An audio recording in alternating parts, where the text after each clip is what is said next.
Starting my exploration of the Sarawak coast in the sleepy little town of Dalat, which is not even exactly on the coast, but still a couple dozen kilometers inland. I missed the market. It's 12 o'clock and it's already empty. Some huge strangler fig, one of the biggest I've seen in Borneo. This one could have edible fruits. Let's see. It's truly gigantic. About 30 meters tall. And yet they have sent somebody to cut the branches. It was even taller. So they're actually taking care of this tree in quite a modern way. They have pruned the high branches. It's filling up a whole area here in the little town. Well, those strangler figs, they are quite popular in every botanic garden in tropical and subtropical areas, all the way to Mediterranean Europe. But I've rarely seen nice, impressive ones like this one here in Borneo, in jungles or in towns. This one is a really nice one. Good that they take good care of it. They also have some little Chinese shrines next to it. Little observation tower along the river. This is always good. But for now, what I need most is a restaurant. So, shall I get into one of the hotels of this nice little town? Or shall I press on? It looks like heavy rain is coming. Yesterday's afternoon rain was short, but so strong that it soaked you within a couple seconds. I don't know what I'm gonna do around here for the rest of the day, so I'll press on. I want to sleep on the beach tonight. Just have to find a place with a small hut nearby in case it rains again, because yesterday's afternoon rain was not the only one. Usually it rains again at night. Nobody said we cannot check out the fruit trees on the way. Mango, coconut, another mango, couple matuas in the background, also some coconuts. Well, if I steal some coconuts it will be a little bit too much, and everything else is not in season, so I continue. People keep gifting me mandarins for Chinese New Year. I don't complain. Also here we have the feral invasive Passiflora foetida, a tiny passion fruit, but nevertheless a passion fruit. Tasty.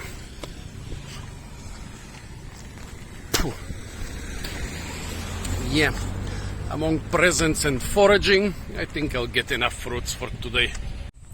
Always check your surroundings for fruits when you're on the bridge. Suicide apple here, hanging full of fruits. Also very interesting, all those little peat forest swamp streams are of course full of black water, which right here is mixing with a bigger river. A lot of erosion upriver, a lot of silt from the sea also. So the color is very different.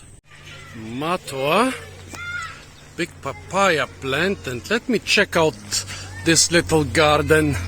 Oh, this is a beautiful little garden in pots. A lime tree in a pot. Some, this is the sour eggplant. Sour eggplants in pots. You should water them, folks. They don't have enough water. Different chilies in pots. It is some sort of ginger or curcuma. Back there a lot of sweet vegetable or tropical asparagus. Here more different chilies in pots. This is Japanese eggplant. The sour eggplant is the Borneo eggplant. This is Japanese eggplant in pots. Quite a good harvest here. Not bad, folks, not bad. More chilies. some manioc, more chilies, sweet vegetable. Over there is more stuff. What is this? Is this a sweet lime? Something like a Brazilian lime? Very interesting. A lot of cucurbitaceae growing here. And why did they hang those sprouted coconuts? Don't they belong in the ground? There seems to be some sort of nursery. Bilimbi. A lot of trees I don't recognize. Lots and lots of chilies here again. This seems to be a lufagurt. Here in the background some cacti. More Dayak eggplant, this time a purple variety. Could even be a hybrid with something. Over there chilies, and a lot of young trees. This person either must be selling young trees or must have some big garden or farm somewhere. Over there in the background, can you see there is even a greenhouse made of mesh? I think the greenhouse effect is not the most important part, but the protection from pests and diseases. Here in the background, a lot of oil palms, I think, and behind them a huge terong pipit plant. Why? The biggest eggplant plants produce the smallest eggplants. Let's see. Here there is a pomegranate, and here, hello sir, here a limau casturi, and here a nice big. Is this even a loofah? I'm not sure. Maybe it's something different. Please correct me if I'm wrong. And here a big celery. Here, by the way, a male papaya plant. They are selling the male flowers, and also a male papaya plant can actually produce fruits because some of the flowers are hermaphroditic. Also, the leaves are a popular vegetable. And here, female or hermaphrodite, producing bigger fruits closer to the stem. I would have to look very closely into the flowers, but I think those are female rather than hermaphrodite. Manioc, small limau purut trees, and sugar cane, and the coconut palm. And also a lot of ornamentals, most of them in pots. Random spurges and cacti. This is a spurge. They should have bougainvillea around here, but they don't. Let it creep up the buildings like in the Mediterranean, producing giant plants. They keep them small and bonsai like in pots. I wonder why such a different use in those two different climates or cultures. Over there, this looks like a rice paddy with some taro growing here. Those bigger leaves. Oh, they have a nice way of storing that trash. Lack of trash cans is one of my big problems here in Southeast Asia. Let's check out those soursop trees. They are very young, but already having some fruits. And over there, what is this behind the papayas? A water apple, but no fruits on it. It's not in season apparently. Another one of those black water rivers. This one looks like black coffee with a tiny bit of milk. Well, this looks like really milky coffee. Cafe au lait, cafe de leche, or cafe latte. Oh, what's this big thing in the river? Huh? I thought it's a human or an animal, but there seems to be something big coming down the river. Here you can see how the black water of the small jungle rivers is mixing with the water of the big river, which has a lot more sediment in it, and that's why it's this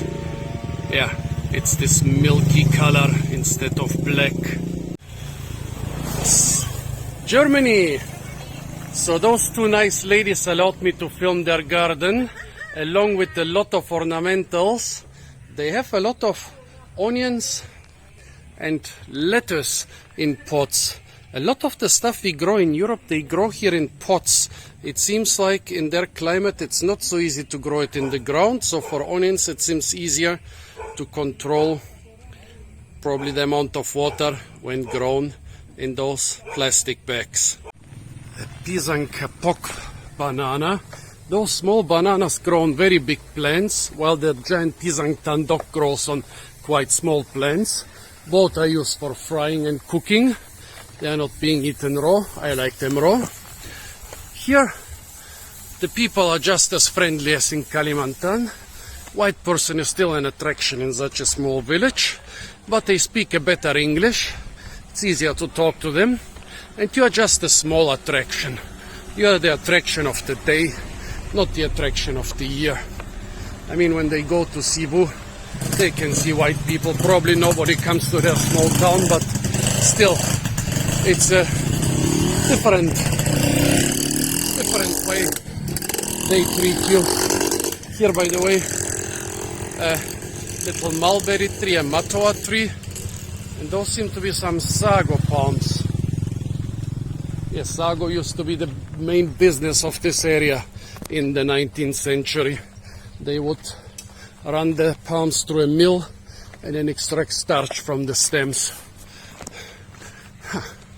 Over there, in front, the noni, the smelliest fruit in the world, although the Asian varieties don't smell so badly. And it seems to be good against cancer. Here the noni tree behind the laundry, and behind the wall a dragon fruit cactus. Dragon fruit doesn't come from the dragon tree, it comes from a cactus. And here I thought this is a kangaroo grape, but no, it's not. Some breadfruit trees in the back. And here on this mango tree, they are growing some dragon fruit cacti. They grow very well as epiphytes. They don't really need a connection to the ground. They can grow on a tree or on a pole and still produce a lot of tasty fruits. Lemongrass here next to this tiny papaya, by the way. It's the afternoon heat and I have all my luggage with me. Getting kind of hot and sweaty. Don't know if I should wish for clouds, because clouds could bring quite a heavy rain. So it's either getting wet or getting a horrible sunburn. They already look red. Wild pandanus, well, this one you cannot call it tree, it's more like a shrub. The locals use mostly the buds and the leaves. The buds for food, the leaves for flavoring food and for weaving.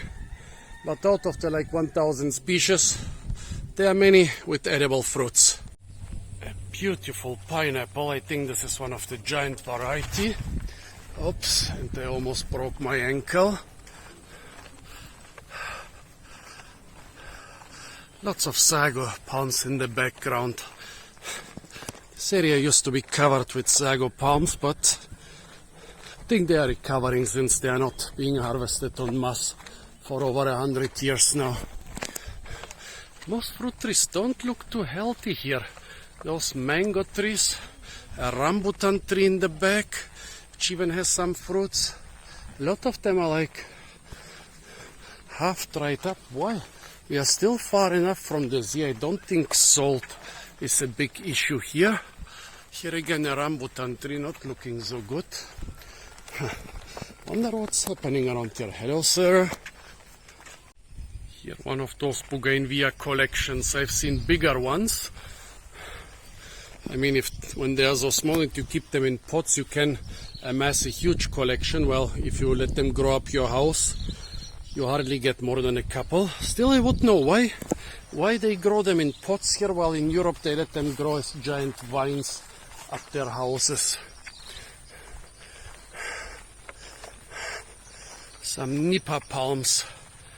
And somebody has harvested the bigger leaves. Nipa palms are just as valuable as sago palms.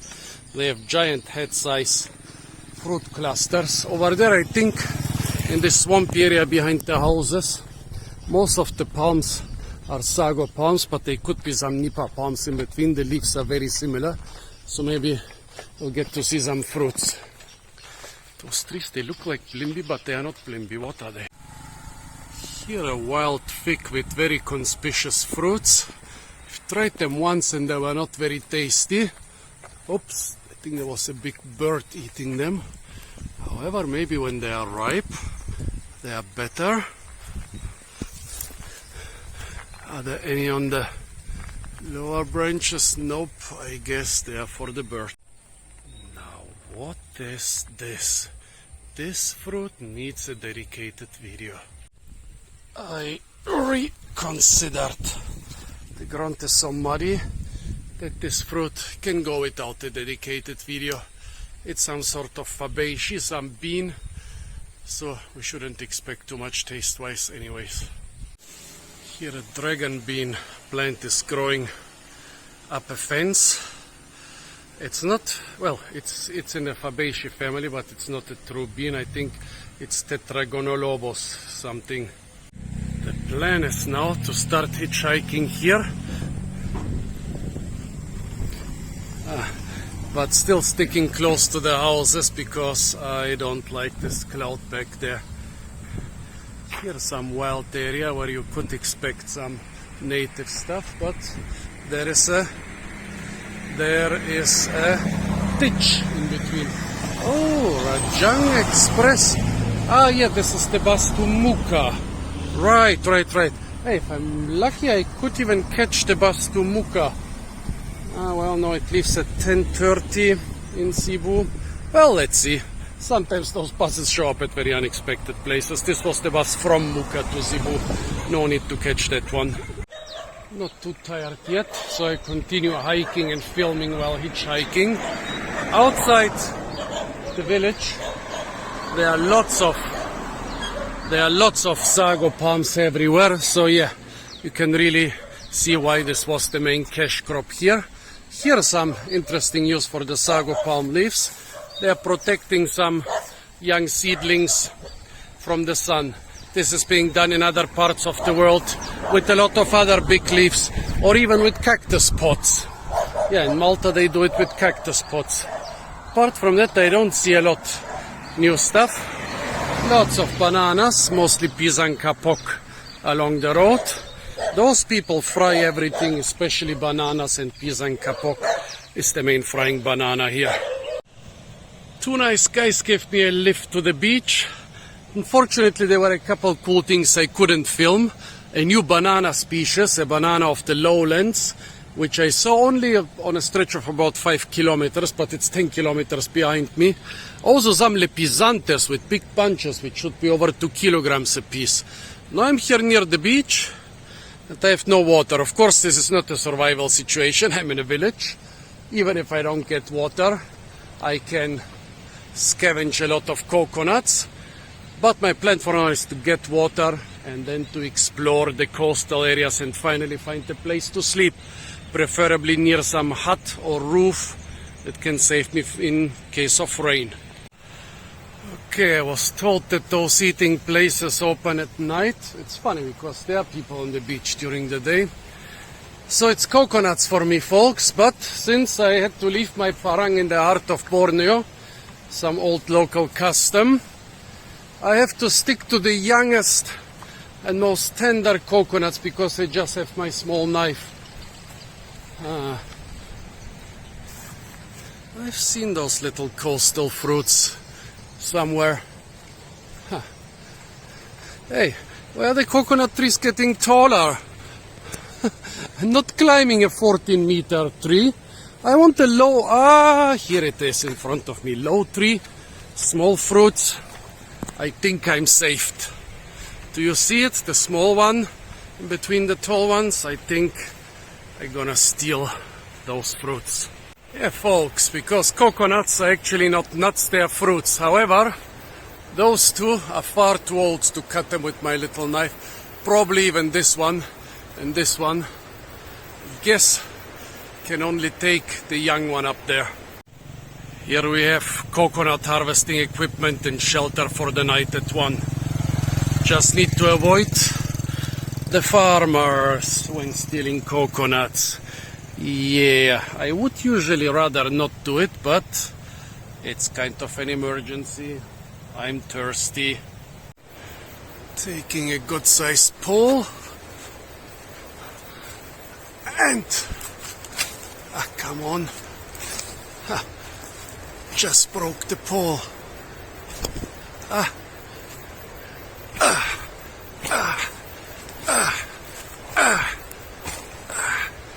Come on.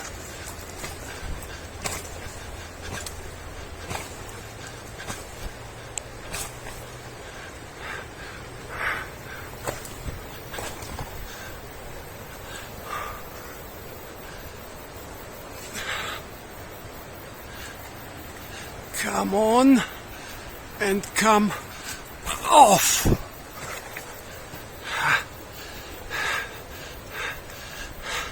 Picking coconuts with one hand is not easy. It's much easier with two hands. Yeah. And this one is really soft and juicy. No match even for my small pocket knife.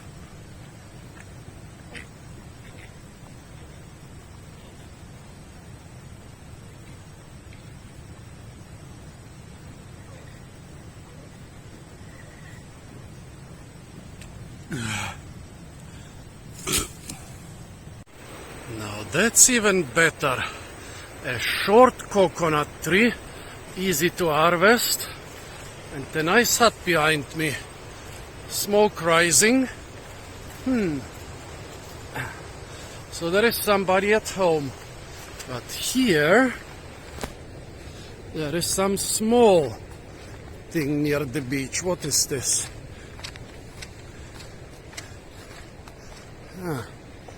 They're using this to dry their nets. But is it big enough for me to sleep there?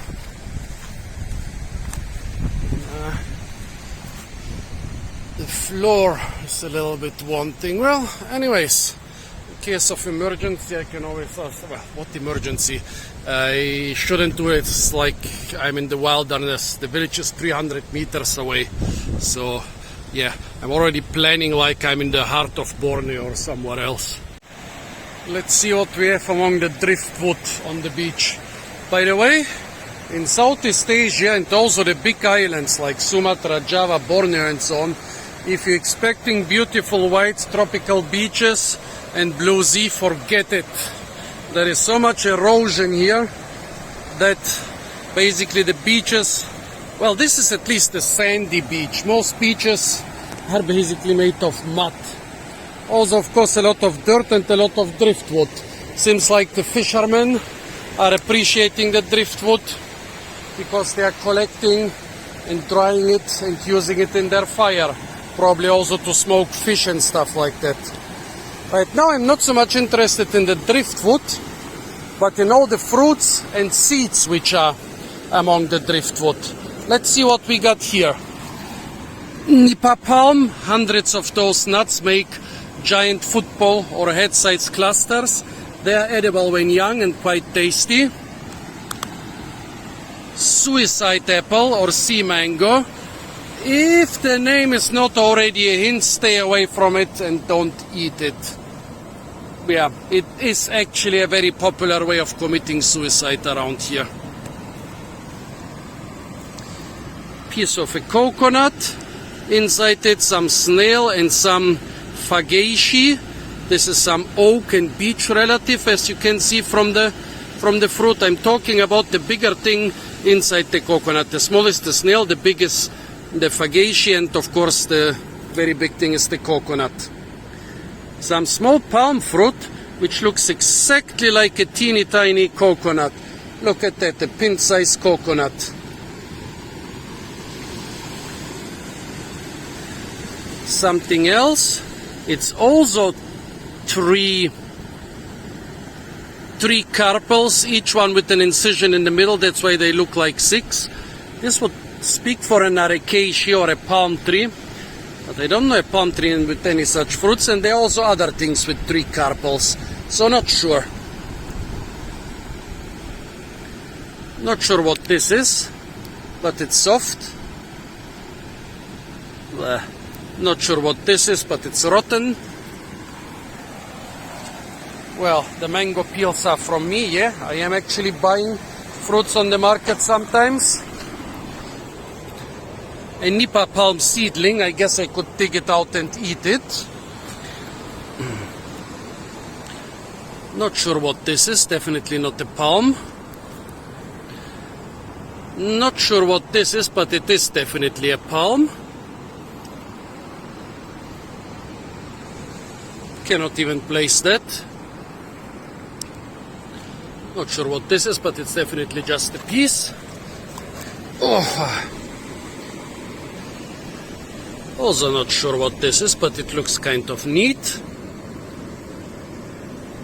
Same thing with the wormhole inside. Another fruit. Why am I doing this? Well, you can learn a lot from this stuff.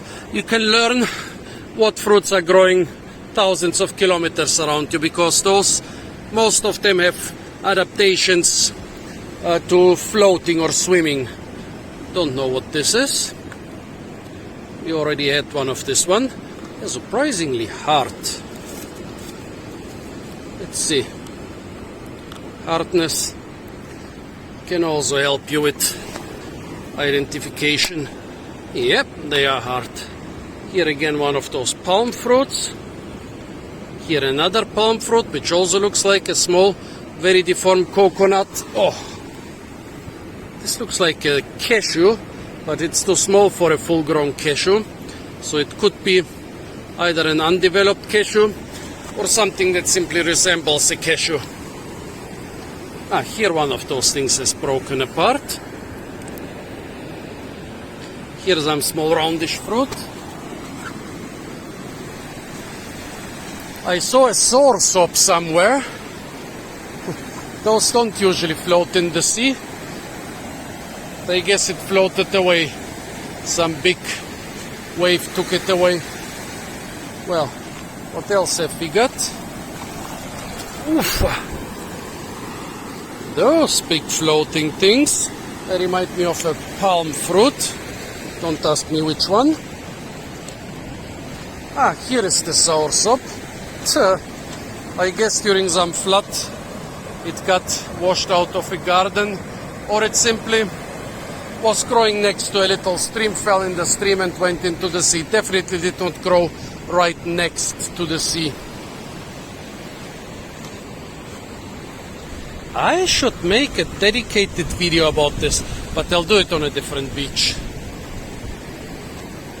Yeah, the stuff you find on tropical beaches is amazing. Even the stuff you find on temperate beaches, even there you can find a lot of, well, plum seeds, peach seeds, almonds, walnuts. In Bulgaria you find a lot of devil's chestnut or water chestnut. Let's see here.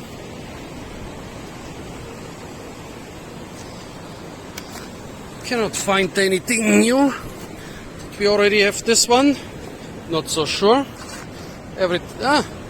Here we have something interesting. What was this? Not the katapang, the kepayang, a huge edible fruit, full of edible seeds, with edible leaves and branch tips. Everything highly poisonous, so you have to process it a lot before you can eat it.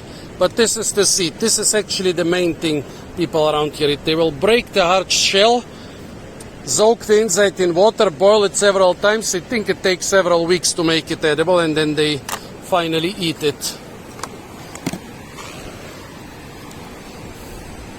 This one is quite hard and of very strange shape. Thick shell with a seed inside. A sprouted coconut. I could totally eat this. There would not be anything drinkable inside, but if you want ready-made coconut fat, you just open this. Part of its flesh will have turned into edible styropor, and part of it will have turned into ready-made coconut fat. Because if you want to make fat from a fresh coconut, from a fresh unsprouted coconut, it's a lot of work. I threw it a little bit further inland, but now it turned the wrong way. I wanted to plant it there. When I go there, I will overturn it again. A pandanus key. Hundreds of those make up the giant clusters, which we basically see as fruits, but they are not. Each key is a fruit. Did we already have this one? No idea.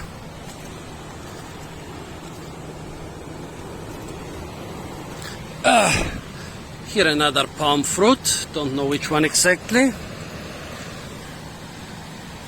Another really nice and hard seed. This is a bean. And this here, no idea, but I think it's also some sort of seed. So you see, folks, seashells and trash are not the only interesting stuff you can find on the beach. You can also find a lot of different fruits there, especially those hard things we usually call nuts and seeds. But since you cannot eat all those things, all those old seeds in the sea, actually some of them you could. If I had a parang, I could open a lot of them and some of them would still be edible.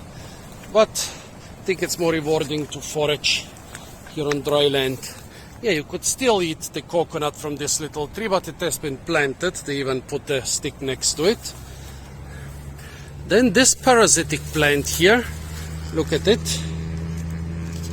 The leaves are from a grass. So this plant has no leaves or no nothing.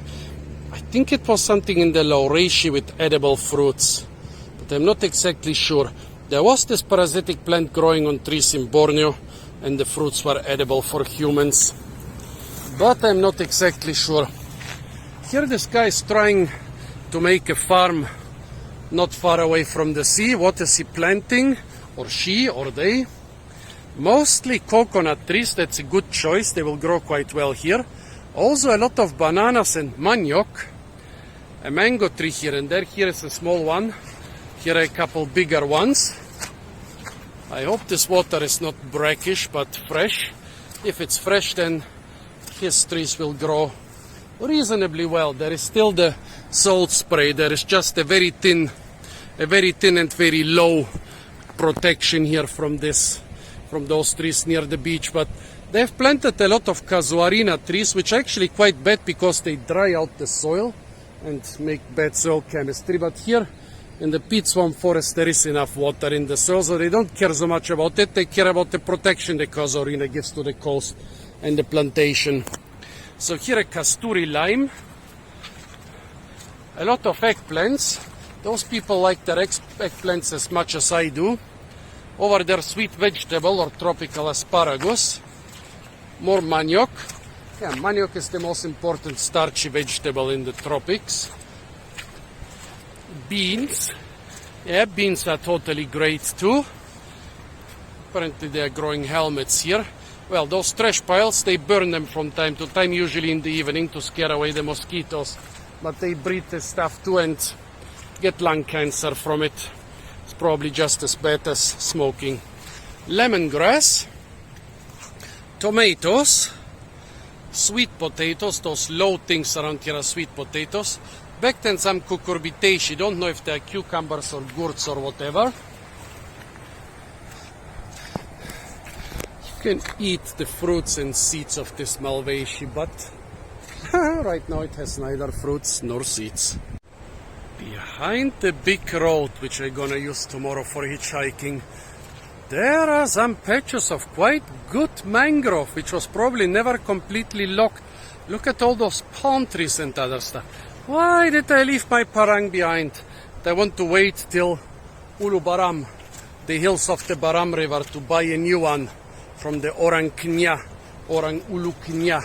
They are very good blacksmiths and they make excellent parangs, but this will be 1 or 2 more weeks, and until then I have to forage here through those crocodile infested waters without a proper parang. Not that it would give me a real chance of survival against a 15-footer, against a man-eating saltwater crocodile, but at least I want to go down fighting. A Slightly bigger shelter, even from corrugated iron. And there is even something like a tiny mattress in there, which termites are using. And right next to it, some pretty flat places where I can put my stuff. Hey, I'm getting spoiled, folks. There are so many possibilities here to survive the rain, which is good because the clouds are still on the horizon. Here, pandanus trees. Pandanus, there are lots of species, probably up to 1,000 species, and a lot of uses. The buds are a very important vegetable. The leaves can be used for weaving. And some of the fruits can be eaten, although most species have too much oxalate. What's up with oxalate? All those tropical things are so oxalate rich. Why oxalate? Why not other poisons? Also, I don't see a single fruit here. Sometimes, well, you see them, they are melon size. Here is one. It's not ripe, but it's already almost Oh, there are ripe ones, or ripe-ish ones down there in the shade. Well, up there in the sun, there's a completely green one. Do you see the ripe ones in the shade? I'll try to find you some in the sun. This is why pandanus is also called screw pine. Not because it screws pines, but because it looks like a screw and reminded people of a pine. Seems I'm not the first happy camper on this beach, but the last one lost their tent poles. Here, by the way, a whole nipa palm cluster. That's how big they are. Really heavy. Oof. Well, this one is soaked full of water, but it seems to be like about 8 to 9 kilograms. Probably are already too old to eat the seeds.